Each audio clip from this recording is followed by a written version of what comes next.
벚꽃 축제에 또 참여한 사람들의 그 모습은 참 다양합니다.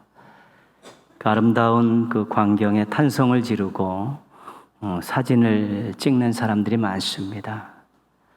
또 떨어지는 그 꽃잎 속을 거닐면서 꽃비를 맞는 그런 즐거움을 또 만끽하는 분들도 있습니다. 떨어진 벚꽃잎을 밟으면서 또 눈길을 걷는 듯한 또 기분을 맛보는 분들도 계십니다. 또 쌓아놓은 벚꽃잎을 위로 던져 날리며 어린아이와 같이 또 좋아하는 분들도 있습니다. 이런 아름다운 모습을 찍은 사진 속에서 사람을 발견한 또 기자가 있습니다. 머니투데이라는 그런 신문의 남형도 기자인데, 이분이 벚꽃축제의 아름다운 사진들을 다 찍고 났는데 살피다 보니까 거기서 사람을 발견했습니다. 그 사람이 누구냐 하면 환경미화원입니다. 그래서 이분을 만나서 이분과 함께 하루 벚꽃도 이렇게 같이 치우면서 이런저런 이야기를 나눈 그 내용을 기사화했습니다. 그 내용인즉 이렇습니다. 벚꽃은 매일 쓸어야 한다는 것이죠. 사람들이 밟고 햇빛을 바르면 하루 지나서 반나절만 되면 색깔이 검정색으로 바뀐다고 합니다. 그래가지고 이렇게 멀리서 보면 새들이, 짐승들이 쌓아놓은 또 변가 같아가지고 오는 사람들에게 혐오감을 주지 않기 위해서 매일 쓸어야 된다고 합니다. 그거를 계속 쓸어서 한쪽에 이렇게 모아두면 또 바람이 불면 날아가기도 하고, 쓸면서 올라가는데 또 바람이 불면 쓴 그 자리에 또 벚꽃잎이 그대로 떨어진다고 합니다. 그래서 그것을 쓰레바지에 담아서 쓰레기 봉투에 넣는 작업들이 만만치 않다는 것이죠. 비가 오기라도 하면 그 꽃잎 하나하나가 다 이렇게 도로에 붙어 있기 때문에 잘 떨어지지 않는다고 합니다. 살수차가 와서 물을 쫙 뿌리면 또 그렇게 쓸어가지고 물과 그 꽃잎을 함께 하수도 쪽으로 몰고 가서 거기서 물을 빼고 그 젖은 그 꽃잎을 또 쓰레기 봉투에 담는 그 일들이 하루 종일 해야 되는 거대한 일이라는 것입니다. 그러면서 이 기자가 이 체험을 하고 나서 하고 싶었던 말을 이렇게 마지막에다가 기록해 놓았습니다. 어떤 혜택을 볼 때 누군가의 수고가 있었다는 것을 기억하고 사십시다. 자기가 어떤 것들에 대한 기쁨과 즐거움과 유익을 얻는 그런 일이 있을 때 그 이면에는, 그 뒤에는 수고한 사람이 있었다는 것을 기억하고 살자는 것입니다. 우리 신앙인들은 하나님의 보이지 않는 손에 그 혜택을 입고 사는 사람들입니다. 세상에서도 누군가의 선한 마음과 손길의 혜택을 우리가 누리고 사는 것입니다.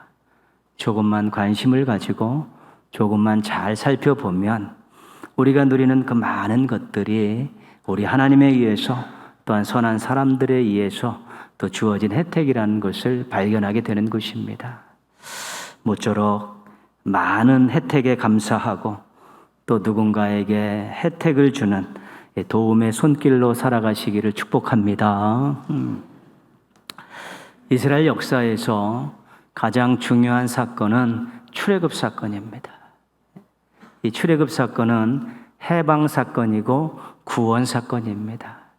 우리가 구약 성경을 읽어보면 이 이스라엘 역사에서 이 출애굽 사건은 2번 있었습니다.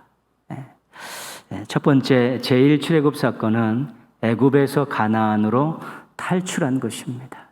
우리가 출애굽기에서 신명기까지 그 내용이 다 나와 있고, 제2 출애굽 사건은 바벨론에서 가나안으로 귀환한 사건입니다. 에스라와 느헤미야에 나옵니다.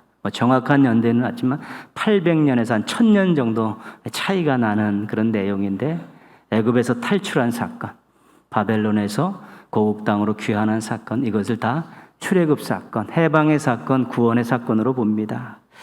제1 출애굽 사건은 애굽에서 강제 노동에 시달리다가 애굽을 탈출한 것입니다. 정말로 이스라엘 백성뿐 아니라 여러 민족이 함께 탈출했습니다. 종노릇하는 것, 고통받고 신음하던 곳에서 자유와 해방을 얻었고 가나안이라는 꿈에 하나님께서 지정하신 약속의 땅을 향해서 출발한 곳입니다. 출애굽 당시에는 정신없이 나왔습니다. 막 물건 중요한 것만 챙기고 또 이웃들에게서 좀 폐물 좀 받아가지고 정신없이 나와서 그때 그것이 얼마나 큰 기쁨이고 감격이라는 것을 거의 맛보지 못했습니다. 근데 홍해를 건너고 나서 애굽의 군대들이 다 물에 수장되는 것을 보면서 우리가 진짜 해방이 되었구나, 자유를 맛보았구나, 하나님이 우리를 구원해 주셨구나, 솟구치며 춤추면서 막 찬양하는 그 감격을 누리는 장면들을 우리가 출애굽기에서 볼 수 있습니다. 제2출애굽 사건은 나라가 멸망하고 바벨론의 포로로 잡혀갔다가 파사왕 고레스의 식민 정책의 변화로 인해서 고국 땅에 돌아온 것입니다. 1차 때 한 5만 명 정도가 돌아왔는데 이 사람들이 전부가 아닙니다. 이 사람들은 전부 자원한 사람들입니다. 돌아오지 않은 사람도 많이 있습니다. 돌아가봤자 자기 재산이 이미 다 남의 것이 되어 있고 또 바벨론 땅에서 그동안 살면서 일구었던 그런 재산들이, 산업들이 있었고 아깝고 또 먼 길을 가는데 위험했고 또 자신이 노구에 병약해서 갈 수 없었고 또 가서 성전을 짓고 다시 나라를 재건하는 일에 또 수고와 희생을 하기 싫어서 거절한 사람도 있습니다. 그래서 이 고국 땅으로 귀환하는 사람들은 다 자원하는 사람이었기 때문에 하나님께서 우리에게 귀환의 은혜를 주셨습니다. 돌아가서 하나님의 성전을 짓고 우리가 하나님의 백성답게 살고 이방인들과는 다른 거룩한 삶을 살 하나님이 기회를 주셨습니다. 그러면서 막 감격과 또 찬양을 하면서 돌아오게 된 것입니다. 오늘 시편 126편은 표제에 보시면 성전에 올라가는 노래 이렇게 되어 있습니다. 이스라엘 백성들이 성전에 올라갈 때 불렀던 노래입니다. 하나님께서 행하셨던 그런 귀한 일들, 베푸셨던 은혜를 생각하면서 하나님을 찬양하면서 올라가고 또 하나님께 앞으로 이렇게 살겠습니다라는 결단의 마음을 가지고 불렀던 노래가 성전에 올라가는 노래입니다. 앞부분은 감격이 있고 결단이 있는 그런 뜨겁고 생명력 넘치는 그런 모습들로 올라갑니다. 오늘 126편 1절에서 4절은 하나님께서 행하신 일을 기억하며 고백하고 기도하는 내용이고 5절 6절은 앞으로 어떻게 살 것인가를 결단하는 그런 내용입니다. 이 시편 126편은 제2출애굽 사건을 배경으로 하고 있습니다. 1절 보시면 여호와께서 시온의 포로를 돌려보내실 때에 이제 포로에서 다시 고국 땅으로 돌아오는 때를 지금 회상하고 있는 것입니다. 2절 말씀 보시면 앞부분에 그때 우리 입에는 웃음이 가득하고 우리 혀에는 찬양이 찼었더라. 1절 뒷부분에 보면 꿈꾸는 것 같았도다. 막 감격이 있어 찬양하고 기뻐하면서 돌아오는 그런 모습입니다. 2절 중간부터 보시면요.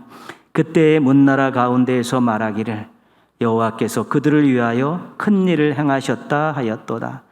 이 출애굽을 바라보는 주변에 있는 많은 나라 백성들이 하나님께서 저들에게 큰 일을 행하셨다 이렇게 이야기하다는 것이죠. 그리고 3절에는 여호와께서 우리를 위하여 큰 일을 행하셨으니 우리는 기쁘도다. 이스라엘 백성들도 돌아오는 이스라엘 백성들도 자신들에게 하나님께서 큰 일을 행하셨다라고 기뻐하고 찬송하고 고백하고 있는 것입니다. 그래서 그들이 바벨론에서 포로로 가나안에 돌아오는 이 일을 하나님께서 행하신 큰 일이다 이 고백하고 있는 것입니다. 우리나라 말은 억양과 표현에 따라 같은 말인데도 내용이 달라지는 경우가 있습니다. 큰일 났다. 큰일 났다. 감당하기 어려운 일이 생겼다는 것입니다. 큰일 봤다. 응아했다는 말이고요. 큰일을 했다. 너 큰일을 했다. 이렇게 말하면 사람과 사회에 이익이 되는 좋은 일을 했다는 것입니다. 오늘 말씀 큰일을 행하셨다 해서 큰일은 어떤 일일까요? 이사야 12장 5절에서는 이 일을 이렇게 말하고 있습니다. 여호와를 찬송할 것은 극히 아름다운 일을 하셨음이니 이를 온 땅에 알게 할지어다. 극히 아름다운 일. 예.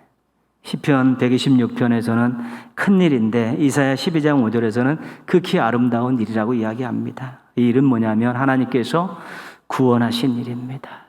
구원을 베푸신 일이 큰 일입니다.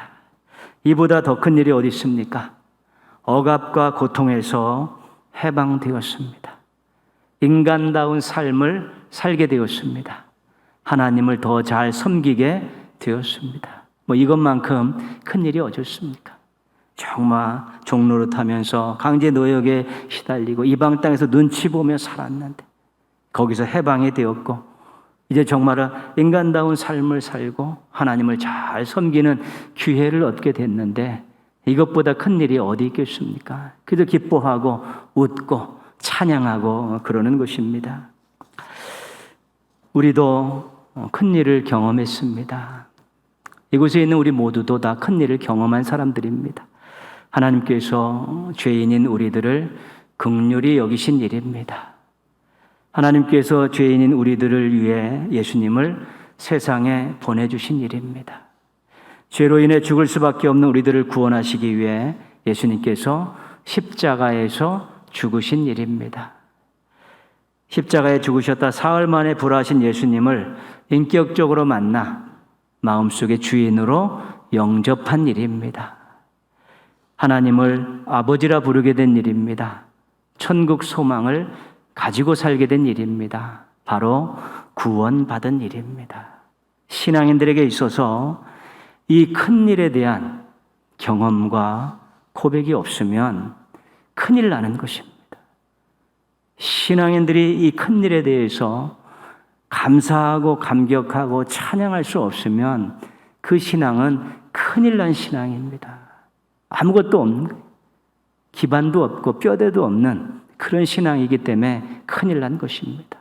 이 큰 일을 생각할 때마다 하나님에 대해 감사하고 이 큰 일을 생각하면서 하나님을 더 사랑하고 이 큰 일을 생각하면서 힘을 내고 용기를 내는 것이기 때문에 우리 신앙인이 경험한 이 구원의 사건 큰 일에 대한 이 고백과 이 감격은 우리가 평생 잘 간직하고 살아야 되는 것입니다.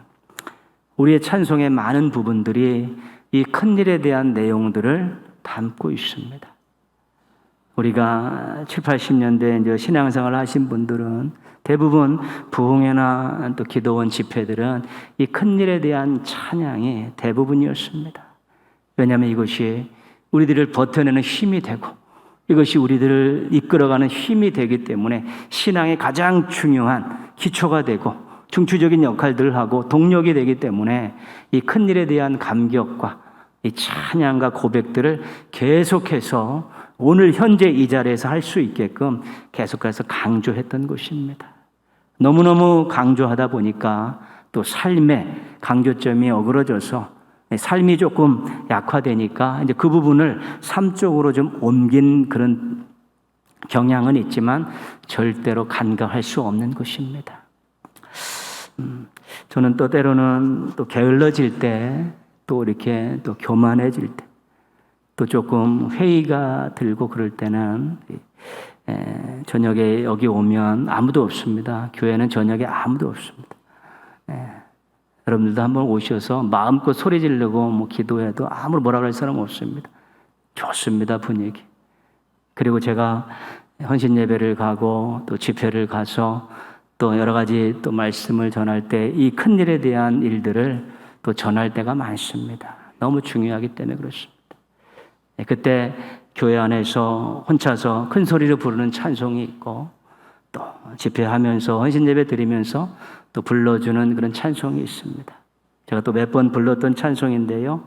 이 찬송이 저를 다시 한번 일깨워주고 다시 한번 하나님의 은혜를 기억하게 하고 다시 한번 사명에 대한 열정을 불러일으키기도 하기 때문에 이 구원과 관계된 큰일과 관계된 찬송은 너무 중요한 것이고 여러분들 나름대로 구원과 큰일과 관계된 이 찬송들을 하나씩 꼭 외우고 계셔서 또 정말 자신의 신앙이 너무 무료해지고 게을러지고 나태해지고 교만해질 때 부르면서 다시 첫 출발의 시동을 걸었으면 좋겠습니다.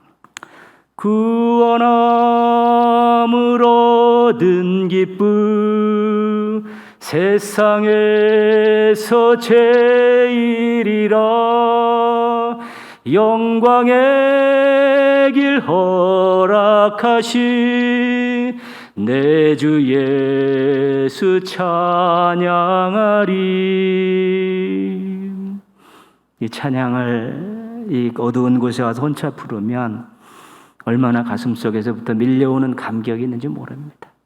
이렇게 살아서는 안 되겠구나, 이래서는 안 되겠구나라는 생각들을 다짐하는데, 여러분들 이런 찬양들, 큰일에 관계된 찬양들 가지고 매일 부르면 그 찬양이 새 찬양이 되고 새 노래가 되는 곳입니다. 이 찬양을 가지고 우리 하나님께서 베푸신 구원의 큰 일에 대한 감격들을 다시 한번 찾을 수 있으면 힘을 낼 수 있습니다.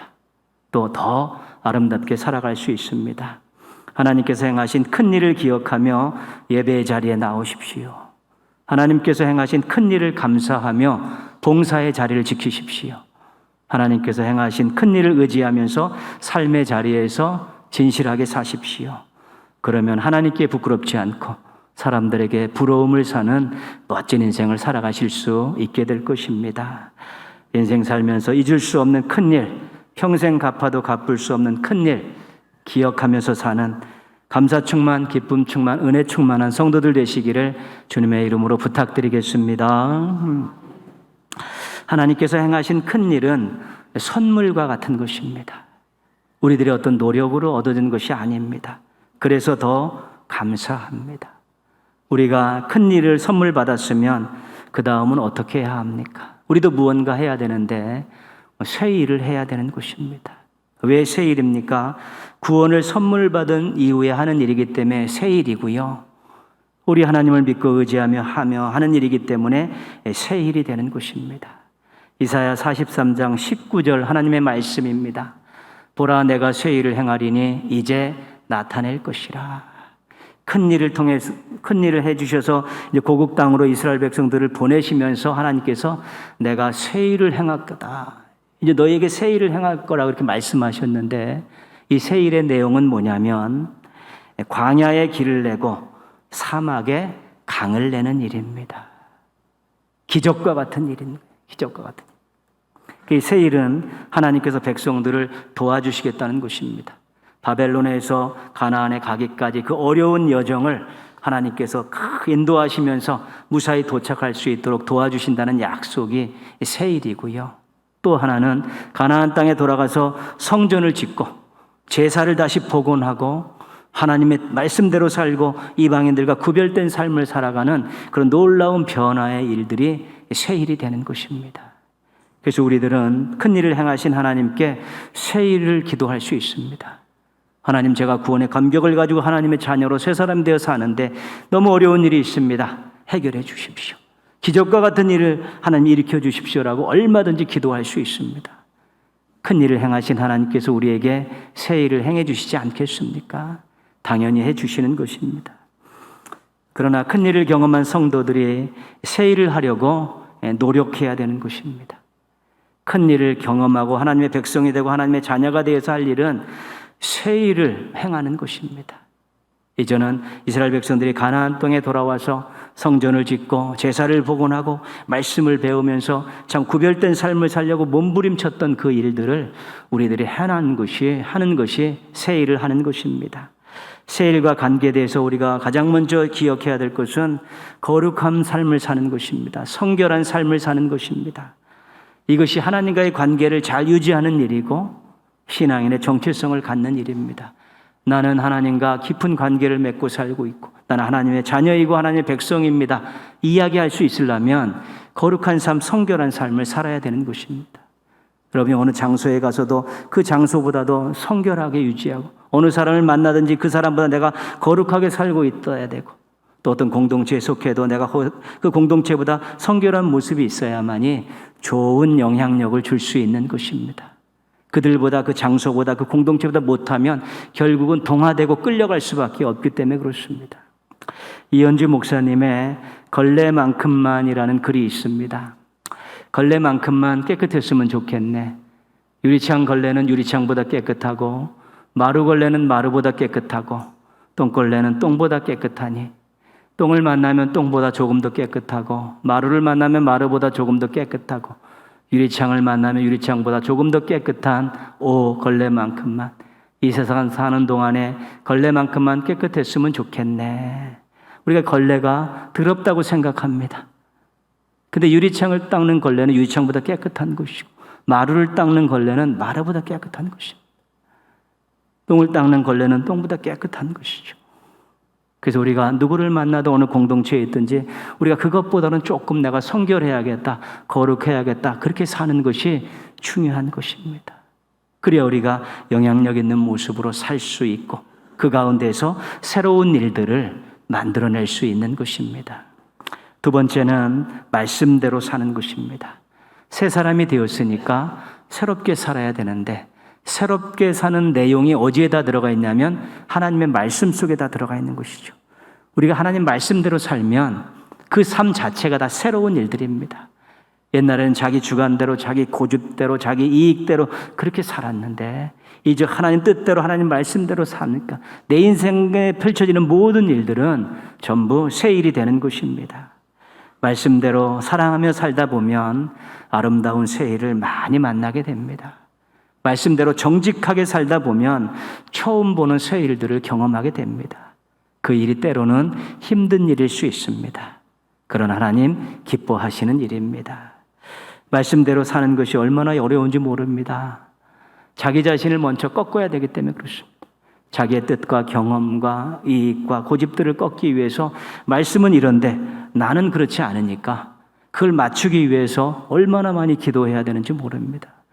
우리가 말씀을 공부하고 말씀을 듣고 말씀을 묵상할 때 그 다음에 따라오는 것은 기도입니다. 내가 거기에 순종하려면 거기에 복종하려면 자신을 꺾어야 되기 때문에 얼마나 치열하게 기도해야 되는지 모릅니다.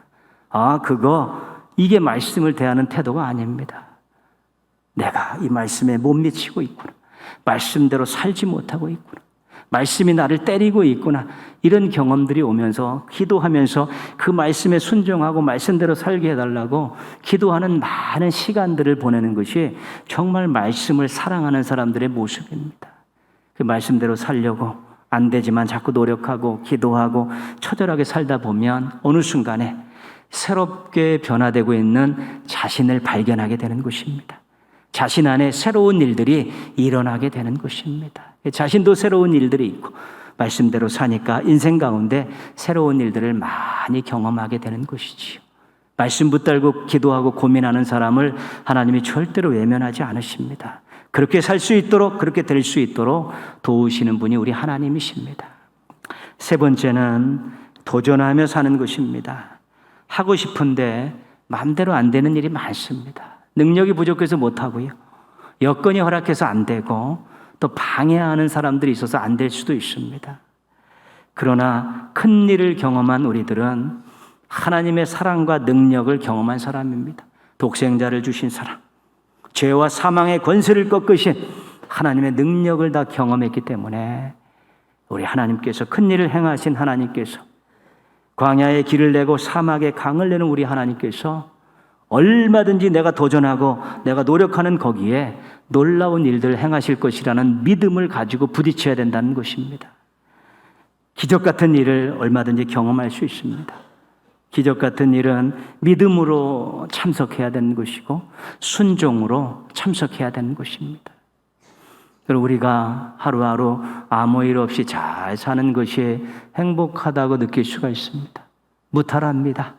아무 일 없습니다. 행복합니다. 그럴 수 있습니다. 가정들 다 건강하고 자녀들 잘 살고 괜찮습니다. 그렇게 살 수 있습니다. 그러나 우리가 조금 더 목표를 정해놓고 하나님의 영광을 위해서 내 인생이 조금 더 좋은 목표들을 갖고 우리 가정이 또 새로운 목표를 갖고 또 교회에서 하는 일에 서로 협력하고 세상을 바라보면서 더 나아지는 세상을 향한 조금 더 높은 목표들을 가지고 노력하는 것이 얼마나 중요한지 모릅니다. 무탈한 것도 감사하지만 무언가에 도전하는 것도 감사한 신앙인의 삶의 모습이기 때문에 그렇습니다. 우리가 믿음으로 말씀에 순종하는 모습을 가지고 기도하면 우리들도 기적 같은 일들을 얼마든지 경험할 수 있는 것입니다. 우리 세 명의 사람들이 우리 믿음의 사람들을 알고 있습니다. 만약에 여호수아가 열쇠바퀴 돈다고 여리성이 무너지겠냐 그렇게 생각했으면 성이 무너지지 않을 수 있었습니다. 여호사밧 왕이 찬양대 앞세운다고 전쟁에서 승리하겠느냐 이렇게 생각하고 순종하지 않았으면 패배할 수도 있었습니다. 제자들이 돈이 없어서 절대 안 된다라고 계속 고집을 부렸으면 오병이어의 사건이 일어나지 않을 수 있었다는 것입니다. 열쇠바퀴 도는데 순종했고 찬양대 앞세워서 전쟁터에 나가 순종했고 돈이 없어도 주님 말씀에 순종했더니 놀라운 기적 같은 역사가 일어난 것입니다. 우리가 기적을 꿈꿀 수 있고 새 일을 소망할 수 있습니다. 그것은 큰 일을 경험한 우리들의 특권입니다. 지금보다 훨씬 큰 일을 경험할 수 있고 새로운 일을 경험할 수 있고 놀라운 일을 경험할 수 있습니다. 하나님께서 하실 수 있고 우리가 믿음으로 순종으로 기도로 동참하면 그런 일이 얼마든지 있는 것입니다. 인생 살면서 아직도 새로운 놀라운 일들 경험하지 못했고 또 하고 싶은 하나님 영광을 위해 하고 싶은 일이 있으면 도전하시고 기도하시고 매달리시면 이 새로운 놀라운 일들을 기적 같은 일들을 얼마든지 경험하실 수 있게 되는 것입니다. 그 신앙의 맛입니다. 이 기도의 맛이고요. 우리 하나님의 위대함을 경험하는 행복한 순간들인 것입니다. 성결하게 살고 말씀에 순종하며 살고 도전하며 살면서 우리가 새 일을 많이 경험해야 되고 우리가 새 일을 하나님께서 하시는데 거기에 많이 동참할 수 있어야 되는 것입니다. 그런데 이렇게 살려면 한 가지 잊지 말아야 될 것이 있습니다. 오늘 말씀 5절 6절 같이 읽겠습니다. 눈물을 흘리며 씨를 뿌리는 자는 기쁨으로 거두리로다. 울며 씨를 뿌리는 자는 반드시 기쁨으로 그 곡식단을 가지고 돌아오리로다. 아멘. 이렇게 살려고 하다 보면 눈물을 흘려야 될 일이 있다는 것입니다. 그리고 씨를 뿌리는 수고도 해야 되는 것입니다. 그리고 소망을 가지고 기다리는 인내도 필요한 것입니다. 큰 일은 선물 같은 성격이 있어서 하나님께서 강권적으로 주시는 그런 특징이 있습니다. 그러나 새 일은 우리의 수고와 희생이 들어가야 되는 것입니다. 우리의 믿음과 기도가 함께 해야지 일어나는 놀라운 일들이기 때문에 우리가 큰 일에 대한 감격, 선물 주시고 은혜 주심에 대한 감격을 가지고 하나님 제 인생 가운데서 하나님의 위대하심과 능력과 사랑하심을 보여줄 수 있는 새 일을 경험하고 싶습니다. 주님 기도합니다. 주님 믿음으로 갑니다. 수고하고 인내가 필요하다면 저게 제가 땀을 섞겠습니다라는 그런 마음을 가지고 목표를 정해놓고 매달리시면 놀라운 새 일을 경험할 수 있게 되는 것입니다. 눈물과 수고와 인내가 있을 때 반드시 기쁨으로 단을 가지고 돌아오리라는 약속의 말씀을 해주셨기 때문에 우리가 정말 기도하고 수고하고 땀 흘리면서 인내하면서 새로운 일들에 온통 모든 걸 쏟아놓는다면 얼마든지 놀라운 열매를 거둘 수 있게 되는 것입니다. 교회학교 여름 행사가 이번 토요일부터 시작됩니다. 여러분 자녀들 보내놓고 보내기 전부터 기도하십시오. 우리 자녀가 교회학교 여름 행사를 통해 큰 일을 경험하고 고백하게 하여 주옵시고 새 미래의 새 일에 대한 큰 꿈을 가지고 기도하게 하여 주시옵소서. 뒤에서 기도로 밀어야 되는 것입니다. 어떻게 보면 자녀들도 감당할 수 없는 그런 일도 많아요. 교회계 선생님들도 아이들 볼 때 때로는 감당하기 어려운 그런 게 있습니다. 너무 생각들이 다르고 다른 데 관심이 가 있고 그렇기 때문에 자녀들 보내놓고 얘가 예배는 잘 드리는지 정말 말씀에 큐티는 하고 있고 자신의 미래를 위해서 하나님께 맡기고 기도는 하는지 이런 것들이 불분명한 아이들이 많이 있습니다. 이번 여름 성경학교 보내놓고 큰 일을 경험하게 해달라고 새 일을 꿈꾸게 해달라고 그렇게 기도로 여러분들이 믿어주시면 교회학교에 우리 준비한 모든 이 잔치가 아이들이 평생 잊혀지지 않는 귀한 잔치가 될 것입니다. 여러분들도 지금까지 살아오신 많은 은혜 받았지만 내가 참 주님 앞에 가기 전까지 더 크고 새로운 일들을 한번 또 경험해, 또 새로운 목표를 정해놓고 내가 한번 도전해 보겠다라고 그렇게 한번 또 큰일의 감격을 가지고 새 일의 도전장을 내시면 또 하나님께서 인생의 평생 잊혀지지 않는 새로운 일들을 경험할 수 있도록 도와주실 것입니다. 선물 받은 큰일의 감격과 경험을 가지고 삶의 자리에서 또한 사역의 자리에서 믿음과 노력으로 우리 새 일을 경험하는 행복한 신앙인들 되시기를 주님의 이름으로 축원합니다. 기도하겠습니다.